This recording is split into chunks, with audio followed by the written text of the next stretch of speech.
As per usual, I have no cold opening planned because I'm a professional podcaster, okay? I was actually thinking about that. Oh. Should we say our names at the beginning of each podcast? Oh, maybe. Uh-oh, okay. Hi, everybody. I'm Eli. I'm Kylie. And together, we're a Megazord called Kylie. What is a Megazord? It's a Zord, but bigger. What's a Zord? I don't know. I genuinely don't know. Then why'd you say it? Because I've heard it so many times. I think is it a Transformers thing? I'm gonna get canceled by. My gosh, you're using words that you don't know. I know. That's like not cool. Look, I don't speak good England, and as a result of that, I never know what the words that I'm using mean. So how are you today? I'm tired. Are you tired because of the gauntlet of a movie that we went through? Oh, it was something, wasn't it? Or are you tired for other unspecified reasons that you would like to discuss? Nope. So what are we talking about? I legitimately don't know the title of this movie. Megazord the movie. Oh my gosh. So today, we're here. We're here with a request from right around the time that the channel went on hiatus. I genuinely do not remember who requested this. I apologize. But thank you for the request. We were talking about the 2021 Netflix film, Ride or Die. Oh yeah, that's right. Which is a film, let's check notes, directed, but I clicked on something and it went to a different place. It is a film directed by Ryuichi Hiroki. And it's a movie. It's a 2.5-hour movie about some people, and it's not a very happy movie. Why is it not happy? Did you have fun watching it? No, I hated watching it, but I mean, like... Would you like to describe the plot? It's about a woman who kills another woman's husband because she is in love with her, and they ride or die. Yeah. That's pretty much it. Yeah, that's the movie. It was notable at its time of release. A lot of the reviews that I could find and a lot of the press coverage of it that I could find was talking about how exceptional it was, that Netflix had greenlit a explicitly lesbian film from Japan, and how, there aren't a whole ton of LGBTQ plus films that come out of Japan, and even fewer of them, an even smaller percentage of them, are lesbian centered. So it was, I suppose it was kind of a big deal, to an extent. So yeah, like, is that like so when we were watching this, like, I didn't know anything about this movie, right. And Eli was like, "Oh, I know stuff about this movie that I haven't told you going into it." So, like, is that what you knew, or was there more? I know more. So, but I want to know. So, I think we should talk about our thoughts on the movie, and then I can tell you more and see if that changes your thoughts. I don't know what to say. I don't know what to say. Yeah. 'Cause, like, I liked the scenes. Like, I liked the way it looked. I thought, like, we discussed, like, the makeup being really good. Yes. 'Cause one of the characters has bruises throughout the movie. One of them gets cuts that look very real. Except there's definitely, like, during the murder scene, like, I don't think this is really spoilers because it's right at the beginning of the movie. It's at the very beginning, yeah. During the murder sequence, I was like, did Shion Sono direct this? Because, like, the blood squirts were just, like, so, like, over the top. Over the top, Yeah. like totally like Shion Sono, like. So I thought that was really funny. I thought it was very, very pretty. It was a pretty movie. It was a very pretty movie. The color palette, I guess, because a lot of it I was like, there's no way that this is just like naturally how this looked. This has to have been, there have to have been filters applied. There were definitely like scenes, like they were sitting out on the beach at one point, and it's like bright on them and it's like nighttime everywhere else. And I was like, what, are they sitting in their headlights or something? Yes. So like, I mean, there are definitely scenes where it's like, that was a choice that you made, you know, but I get it, because like it was kind of putting them in the spotlight, and so like I'm not saying it was bad. It was just kind of, there were some things I noticed, but I thought it was really cool seeing like all the different parts of Japan, because they like go on a road trip basically. Yeah. And like I liked that we got to see, you know, like one of them came from a pretty poor family. So we got to see like a smaller, like rural house, you know, compared to the other one who came from like a really rich family. So we got to see like a more modern, like expansive Japanese house. So like I liked that dichotomy. I liked seeing that on screen. I liked the different ways that it like appeared and how they tackled it. And I don't know, like all the meta of the movie was like good, yeah. But it was hard to get through for me. Yeah. This was not the kind of movie that I enjoy watching. I don't foresee myself watching it again. No, I think if we had not specifically gotten a request for this and I had not done research ahead of time, about halfway through, I would have probably been like, you know, let's skip this one. Yeah. You know what I mean? And we don't usually stop watching movies. No. We actually, the last time we stopped watching movie was I always say Alvin and the Chipmunks. Chip and Dale. It was Chip and Dale. The Rescue Rangers movie from 2022. Because apparently, unpopular opinion, but we absolutely despise that movie. Yeah. And we actually couldn't finish it at first, so we had to like stop it and come back to it a few days later to finish it. And it was just like, mostly because like all the reviews were like, it's amazing, and we were like, what planet are we living on? Like Mandela effect. But anyway, we're talking about a different movie. Basically, I very, very, very rarely don't finish a movie. Yeah. And if we didn't like obligatory have to finish this movie, I probably wouldn't have personally. So the big takeaway from this is that we will no longer be taking requests on this show. If you would like to request, you can subscribe to us on Patreon. And no, but okay. So basically, I agree with virtually everything, because there's a lot of silence. There's a lot of dead air in this movie because there's a lot of them driving around and not saying very much. So we talked quite a bit through this movie. So like we kind of already worked out our thoughts there.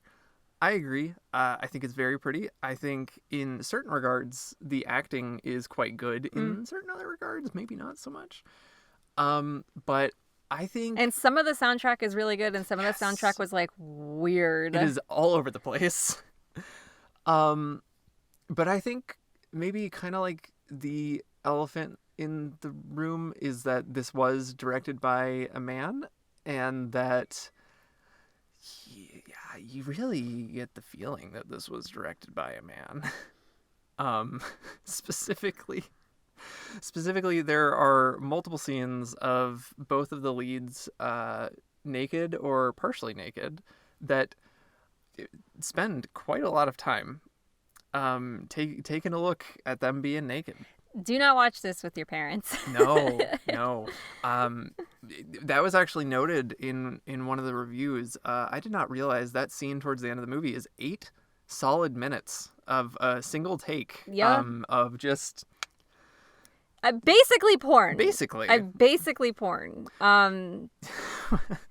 So yeah. Which I will say, one thing that I read that I found really interesting that I was not aware of prior to this.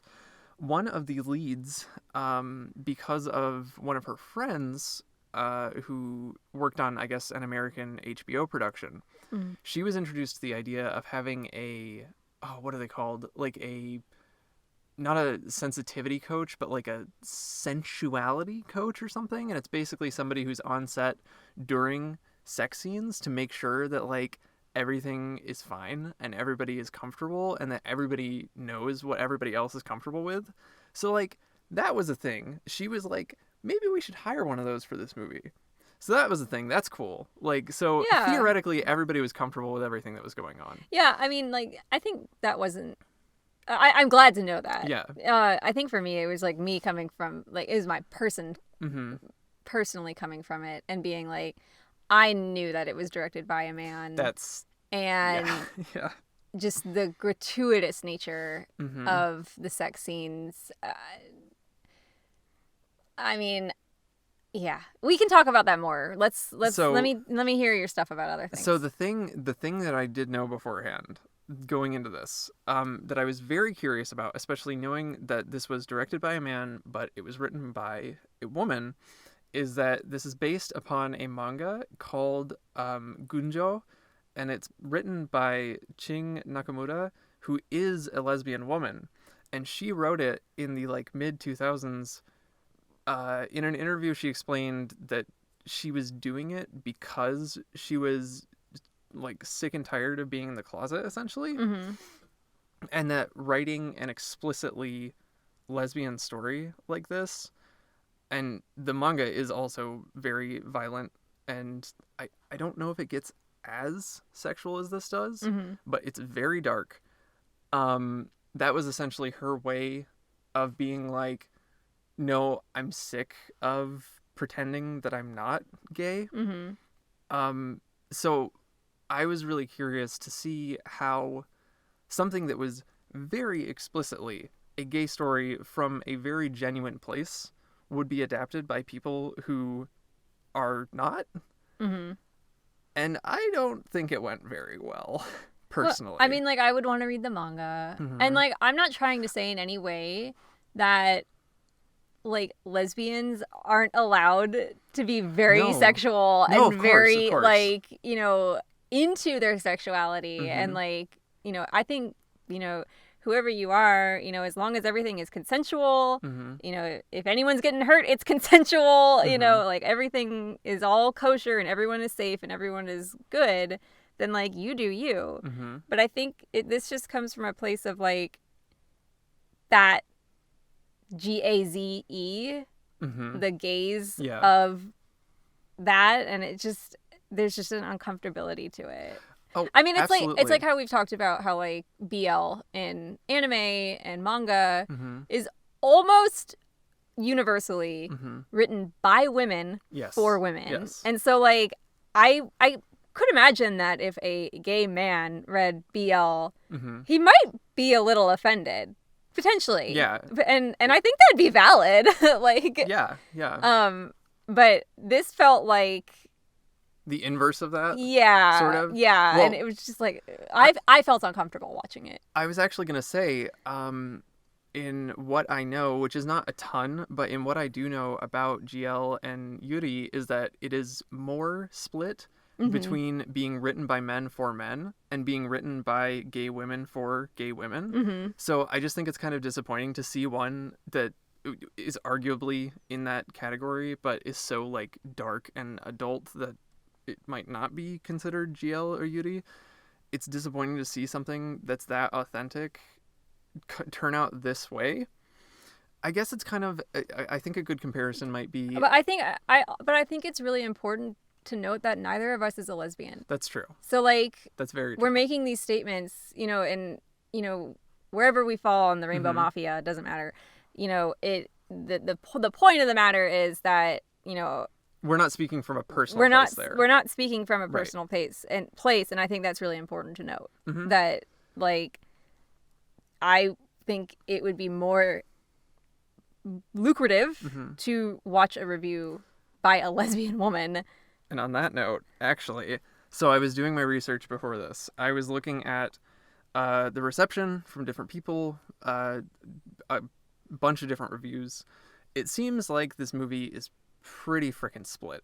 Like, it's like a 5 or a 6 on basically every review aggregator, including like even IMDb. So critics and just average movie viewers can't decide if this is a 10 out of 10 or a 2 out of 10? Average movie viewers. Average, not the trained professionals.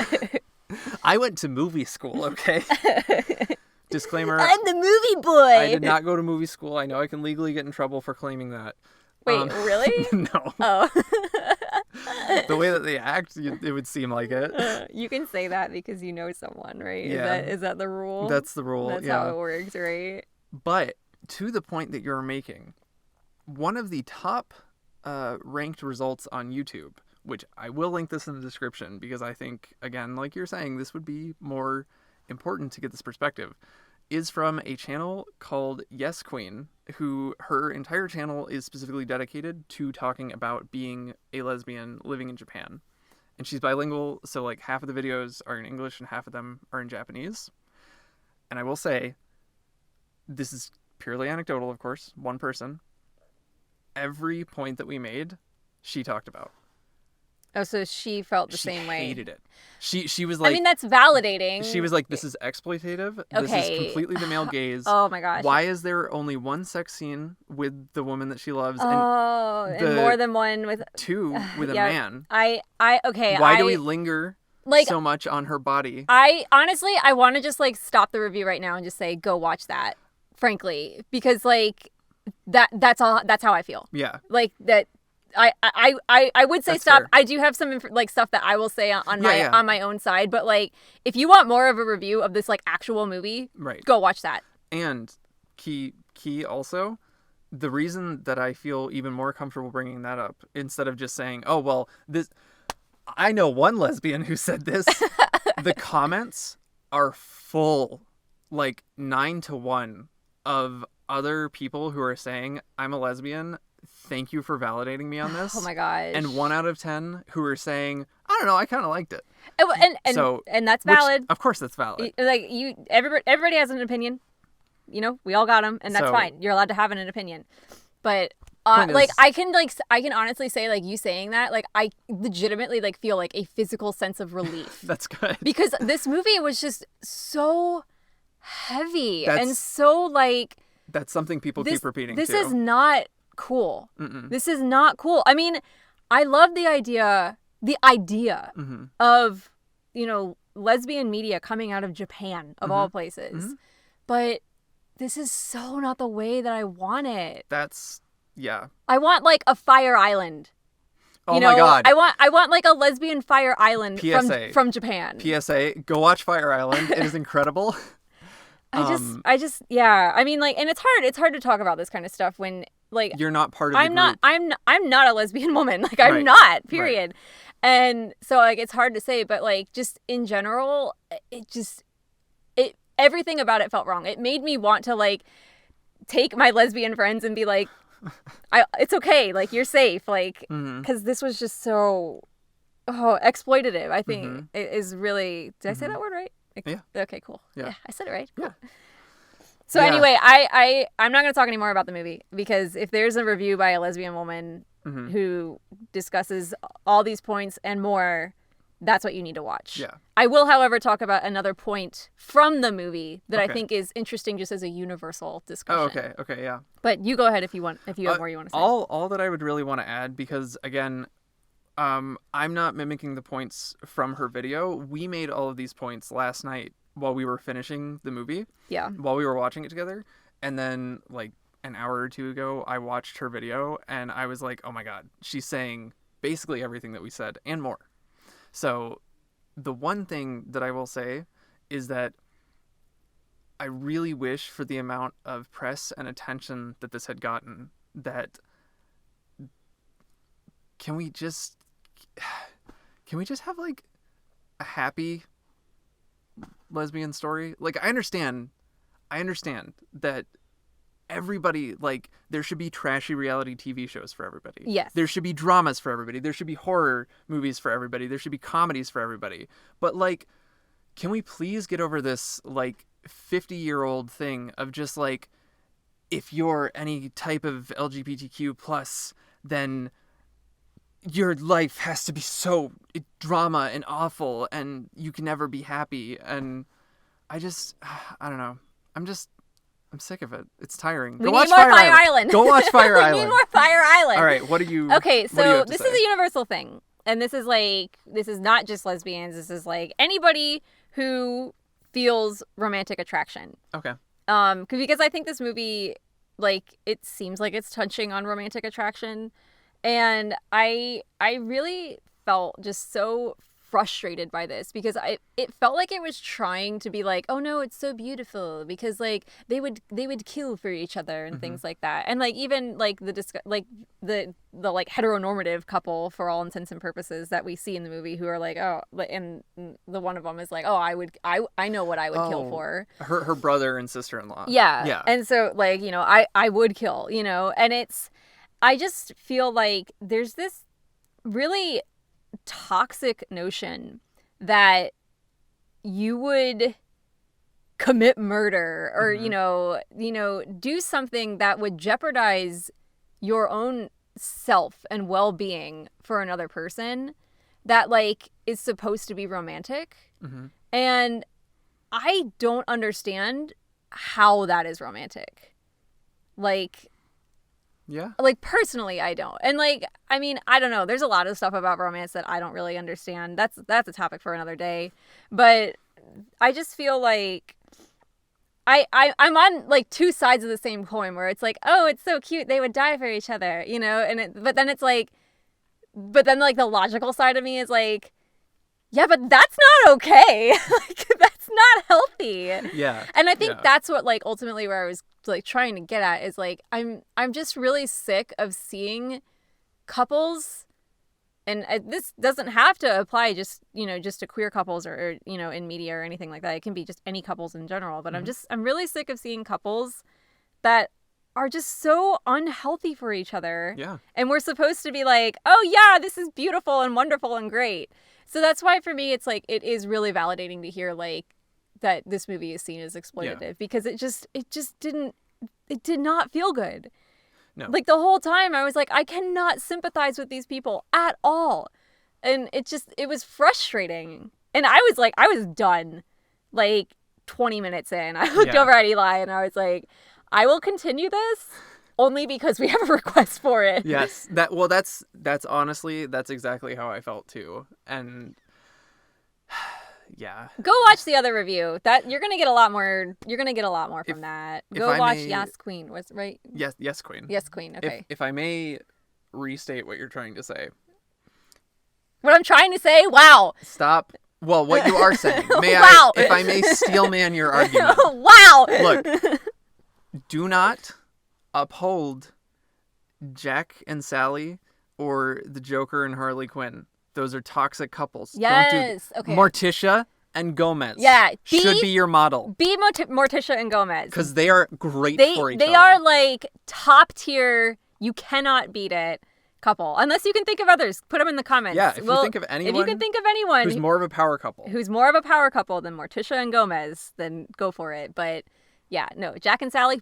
That's basically. Yeah, I agree. Yeah. We need more of that. We need more Morticia and Gomez relationships portrayed in queer media. Yes. Yeah. Yeah. So that was our review, our review is go watch Yes Queen's review. Yes, because you're going to get so much more out of it. And read the comments because they're a treasure trove of other people, so it's not just, you know, like one guy's experience. But yeah, I think that's it. Thanks for listening, everybody. We're on, if you're listening on Spotify, we are on YouTube. There's a ton of other older videos that's all kinds of stuff on there that's not over here. If you're on YouTube, we're also on Spotify. You can subscribe to us there and get alerts as soon as stuff goes up, which as of right now, I think it's like every Sunday, I think, at noon. I don't remember. The calendar is in the other room, whatever. But I've been Eli. I guess I've been Kylie. And that's our review of Ride or Die.